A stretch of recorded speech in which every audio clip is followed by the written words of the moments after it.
사도신경으로 우리의 신앙을 고백하겠습니다. 나는 전능하신 아버지 하나님, 천지의 창조주를 믿습니다. 나는 그의 유일하신 아들, 우리 주 예수 그리스도를 믿습니다. 그는 성령으로 잉태되어 동정녀 마리아에게서 나시고 본디오 빌라드에게 고난을 받아 십자가에 못 박혀 죽으시고 장사된 지 사흘 만에 죽은 자 가운데서 다시 살아나셨으며 하늘에 오르시어 전능하신 아버지 하나님 우편에 앉아 계시다가 거기로부터 살아있는 자와 죽은 자를 심판하러 오십니다. 나는 성령을 믿으며 거룩한 공교회와 성도의 교제와 죄를 용서받는 것과 몸의 부활과 영생을 믿습니다. 아멘. 사랑과 은혜가 풍성하신 하나님 아버지, 만물을 주관하시고 또 시간을 다스리시는 하나님, 오늘 이 거룩한 새벽을 저에게 허락하시고 저의 발걸음을 주님의 거룩한 전으로 인도하시니 감사드립니다. 지난밤에도 주님의 품 안에 평안히 쉬게 하시고 새로운 하루를 새로운 힘과 소망으로 맞이하게 하시니 주님의 놀라운 은혜에 감사 찬양을 올려드립니다. 우리 민족의 명절인 추석을 맞아 온 가족이 함께 모여 예배하고 주님께 감사와 찬양을 올릴 수 있게 하시니 감사합니다. 이 시간 우리의 삶의 모든 영역에서 베풀어 주신 주님의 놀라운 은혜를 기억합니다. 이 땅의 땀의 수고와 그 열매를 통해 풍성한 결실을 허락해 주신 것처럼 우리 영혼에도 성령의 열매가 가득 맺히게 하여 주옵소서. 흩어져 지내던 가족들이 오랜만에 한자리에 모였습니다. 이 명절 기간 동안 저의 만남이 세상적인 즐거움에 머무르지 않고 진정한 사랑과 용서와 화합의 시간이 되게 하여 주옵소서. 이 모든 간구 우리를 구원하신 예수 그리스도의 이름으로 간절히 기도드립니다. 아멘. 지금 하나님의 말씀은 사사기 19장을 우리 공동체 읽기로 받들어 읽겠습니다. 제19장. 이스라엘의 왕이 없을 그때에 에브라임 산지구석에 거류하는 어떤 레위 사람이 유다 베들레헴에서 첩을 맞이하였더니 그 첩이 행음하고 남편을 떠나 유다 베들레헴 그의 아버지의 집에 돌아가서 거기서 넉 달 동안을 지내매 그의 남편이 그 여자에게 다정하게 말하고 그를 데려오고자 하여 하인 한 사람과 나귀 2마리를 데리고 그에게로 가매 여자가 그를 인도하여 아버지의 집에 들어가니 그 여자의 아버지가 그를 보고 기뻐하니라. 그의 장인 곧 그 여자의 아버지가 그를 머물게 하매 그가 3일 동안 그와 함께 머물며 먹고 마시며 거기서 유숙하다가 넷째 날 아침에 일찍이 일어나 떠나고자 하매 그 여자의 아버지가 그의 사위에게 이르되 떡을 조금 먹고 그대의 기력을 돋운 후에 그대의 길을 가라. 두 사람이 앉아서 함께 먹고 마시매 그 여자의 아버지가 그 사람에게 이르되 청하노니 이 밤을 여기서 유숙하여 그대의 마음을 즐겁게 하라. 그 사람이 일어나서 가고자 하되 그의 장인의 간청으로 거기서 다시 유숙하더니 5째 날 아침에 일찍이 일어나 떠나고자 하매 그 여자의 아버지가 이르되 청하노니 그대의 기력을 돋우고 해가 기울도록 머물라. 하므로 두 사람이 함께 먹고 그 사람이 첩과 하인과 더불어 일어나 떠나고자 하매 그의 장인 곧 그 여자의 아버지가 그에게 이르되 보라, 이제 날이 저물어가니 청하건대 이 밤도 유숙하라. 보라, 해가 기울었느니라. 그대는 여기서 유숙하여 그대의 마음을 즐겁게 하고 내일 일찍이 그대의 길을 가서 그대의 집으로 돌아가라. 그 사람이 다시 밤을 지내고자 하지 아니하여 일어나서 떠나 여부스 맞은편에 이르렀으니 여부스는 곧 예루살렘이라. 안장지운 나귀 2마리와 첩이 그와 함께 하였더라. 그들이 여부스에 가까이 갔을 때에 해가 지려 하는지라 종이 주인에게 이르되 청하건대 우리가 돌이켜 여부스 사람의 이 성읍에 들어가서 유숙하십시다. 주인이 그에게 이르되 우리가 돌이켜 이스라엘 자손에게 속하지 아니한 이방 사람의 성읍으로 들어갈 것이 아니니 기브아로 나아가리라. 우리가 기브아나 라마 중 한 곳에 가서 거기서 유숙하자 하고 모두 앞으로 나아가더니 베냐민에 속한 기브아에 가까이 이르러 해가 진지라.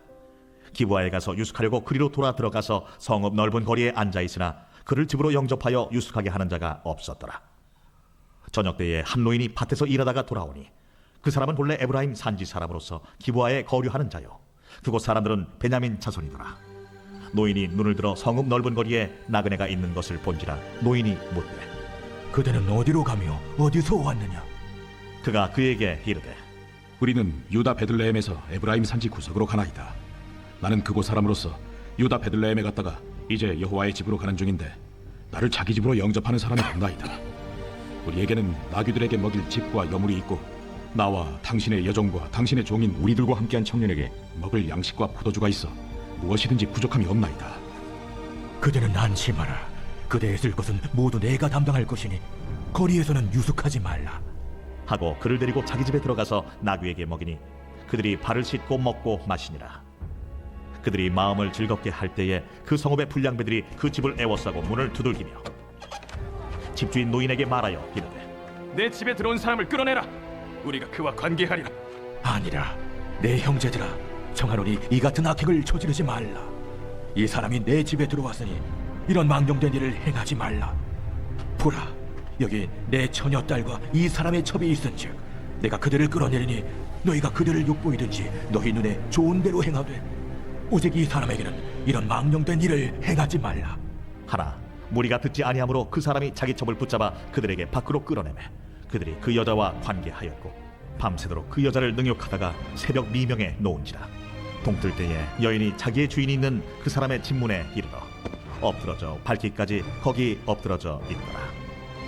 그의 주인이 일찍이 일어나 집문을 열고 떠나고자 하더니 그 여인이 집문에 엎드러져 있고 그의 두 손이 문지방에 있는 것을 보고 그에게 이르되 일어나라, 우리가 떠나가자. 하나 아무 대답이 없는지라.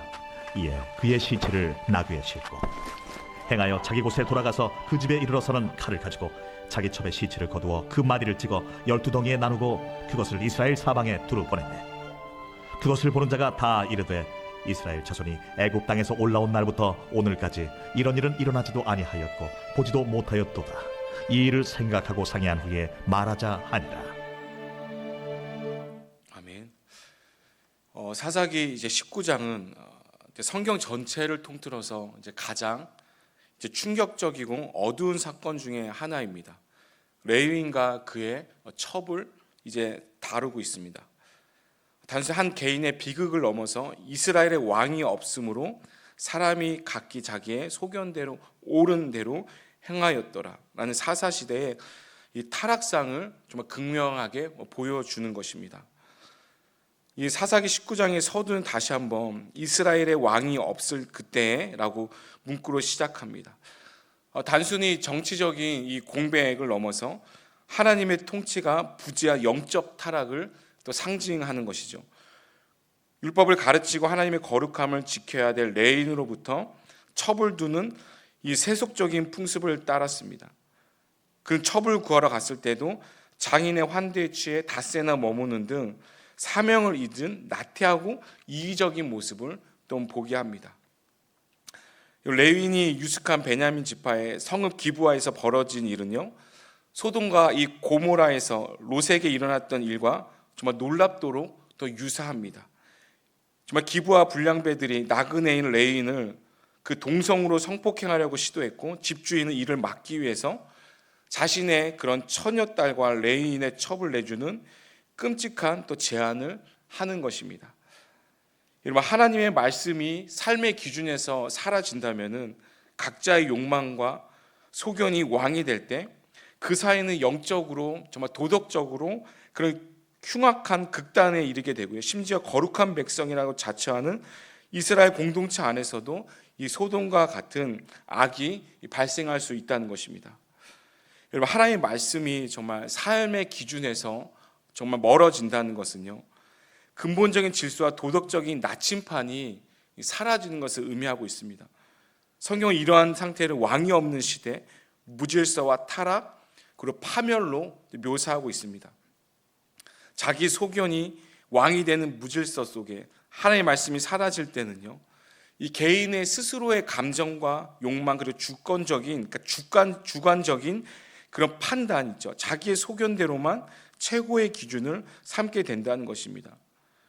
옳고 그름과 선과 악의 절대적인 기준이 사라지고요, 내가 좋은 것이, 내가 좋아하는 것이 진리가 되는 것입니다. 상대주의에 빠지게 되는 것입니다.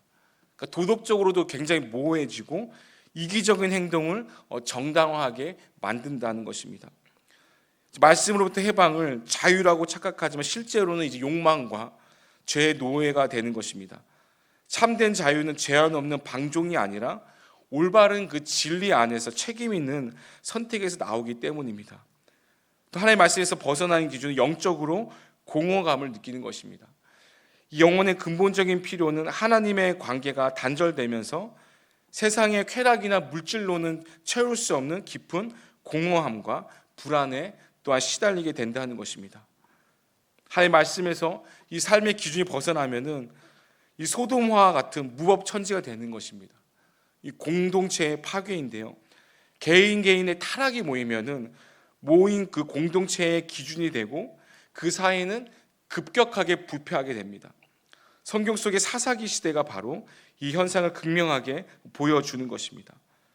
오늘 사사기 19장의 레인의 첩사건과 같이 거룩한 공동체 안에서조차 소돔과 고모라에 버금가는 이 극악무도한 그런 범죄가 발생합니다. 레위인이요, 예배드릴 제사장들이 첩을 벌이고 이웃이 나그네를 윤관하려는 이 시도는 인간의 존엄성을 상실하는 것입니다. 공동체 구성원들이 서로의 이익과 또 욕망에 따라 행동하며 가정과 이웃, 사회의 기본 질서가 무너지게 되는 것입니다. 말씀의 기준이 아닌 힘이나 여론이 기준이 될 때 정의와 공의 또한 왜곡이 된다는 것입니다. 약자는 보호받지 못하고 강자가 자신의 욕망을 관철하는 폭력의 악순환이 반복된다는 것입니다. 또 가장 중요한 영적인 결과죠. 하나의 말씀으로부터 우리의 삶의 기준이 멀어진다면은 하나의 말씀이 사라진다는 것은 하나님과의 관계가 단절되는 것이고 필연적 영적인 결과가 초래할 것입니다. 하나님께서 그분의 백성 가운데 자신을 감추는 것을 경험하게 되는 것입니다. 말씀을 그 인도를 이룬 백성들은요, 고난과 이 환난 속에서도 그것이 하나님의 징계임을 깨닫지 못하고 더욱더 피폐해지고 방황하게 된다는 것입니다. 그리고 결론적으로 하나님의 말씀이 삶의 기준에서 사라진다는 것은 질서가 혼돈으로 빛이 어둠으로 또한 생명이 죽음으로 변하는 근본적인 전환을 의미한다는 것입니다. 단순한 도덕적인 윤리적인 이탈이 아니고 이 존재의 파멸을 향한 그 걸음인 것입니다. 이 새 인물의 비극적인 책임이 등장하고 있습니다. 여러분, 이 19장은 이 사건은 어느 한 사람의 악행으로만 볼 수가 없습니다. 등장하는 모든 인물들이 각자의 위치에서 이 도덕적인 실패와 이기심을 보여주는 것입니다. 이 남편 되는 레이는 자신의 목숨을 구하기 위해 첩을 문 밖으로 던져버립니다. 또 첩의 시신을 보고도 일어나라고 명령할 뿐 진정한 슬픔이나 책임감을 보이지 않습니다. 결국 첩의 시신은 12조각 내어 정치적 보복의 도구로 사용된다는 것입니다. 정말 극단적으로 책임을 회피하는 자고 자기 중심적인 신앙생활을 하는 자입니다. 자기 안위가 최우선이고요, 거룩함을 지켜야 할 사명을 완전히 망각했습니다. 그리고 집주인인 이 기브아 노인은 손님을 보호하라는 손대접의 관습을 지키긴 하지만 그 대가로 그 여성인 딸과 첩을 희생양으로 내놓는 정말 폭력적이고 왜곡된 그 가치관을 보여주는 것입니다. 인간적인 관습이나 명예를 지키는 일에 집착한 나머지 더 큰 폐륜적인 인륜의 가치를, 그 생명과 여성의 인권을 파기하는 모순을 또 범했습니다. 그리고 기부와 비류들이 있죠. 손님을 향한 끔찍한 이 성적 폭력을 시도하고 실행합니다. 단순히 일탈이 아니죠. 그 공동체 전체를 집어삼킨 근본적인 그런 망령된 악을 상징하는 것입니다. 사회 구조적으로 여러분, 악이라는 것은요, 개인의 악이 집단화되어서 사회 전체를 부패하게 만들고 거룩한 공동체는 멸망으로 치닫게 되는 것입니다. 이 시대의 레인들에게 주는 메시지죠. 사사기 19장은 오늘날 그리스도인에게 두려운 경고와 회개를 촉구하고 있습니다. 정말 나의 그 소견에 오른 대로 하는 위험성, 하나의 말씀 대신 내 경험과 내 감정과 내 유행을 최종적인 권위로 삼고 있지 않습니까? 내 생각과 내 판단으로 좀 왕이 될 때 내 안의 거룩함은 완전히 무너지고 세상의 악과 구별되지 않는 타락을 낳을 것입니다. 이 레위인의 단순한 개인적인 타락은 개인의 문제가 또 아닙니다. 하나님을 왕으로 모시지 않는 이스라엘 공동체 전체의 실패를 대변하고 있습니다. 이 교회와 성도는 세상의 빛과 소금의 역할을 그 거룩함을 잃지 않도록 우리가 끊임없이 계속 깨어서 회개하고 말씀을 붙잡아야 될 줄 믿습니다. 약자에 대한 책임을 또 우리가 살펴야 된다는 것입니다. 오늘 본문의 이야기의 가장 큰 피해자라는 이 피해자는 이름조차 기록되지 않은 그 첩입니다. 그대는 남편에게, 노인에게, 또 기부하의 폭도들에게 이용되고 버려졌습니다. 여러분, 진정한 신앙은 사회적인 약자, 소외된 자를 외면하지 않고 그들에게 고통을 연대하면서 보호하는 책임에서 나온다는 것입니다. 결론적으로 하나님 없는 세상을 얼마나 타락할 수 있는가, 얼마나 타락할 수 있는가를 보여주는 경고의 메시지입니다. 이 끔찍한 기록이 우리는 세상의 왕이 아닌 하나님만이 참된 왕이심을 고백하고 그의 말씀에 순종하면서 자기 소견대로 옳은 것은 버리고 거룩함을 회복해야 할 강력한 당위성을 본문에서 발견하게 되는 것입니다.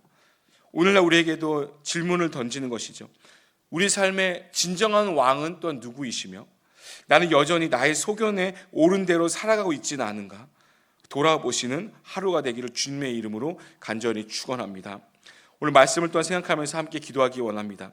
담임 목사님의 성령 충만함과 말씀의 능력을 위해서 또 가정에 주님의 평강이 가득하게 하시고 또 시대적 사명을 잘 감당하는 우리 교회를 위해서 기도해 주시고 다음 세대가 신앙의 뿌리를 내리고 하나님 나라의 일꾼으로 성장할 수 있도록 나라의 민족을 위해서 세계 선교를 위해서 이 시간 함께 기도하겠습니다.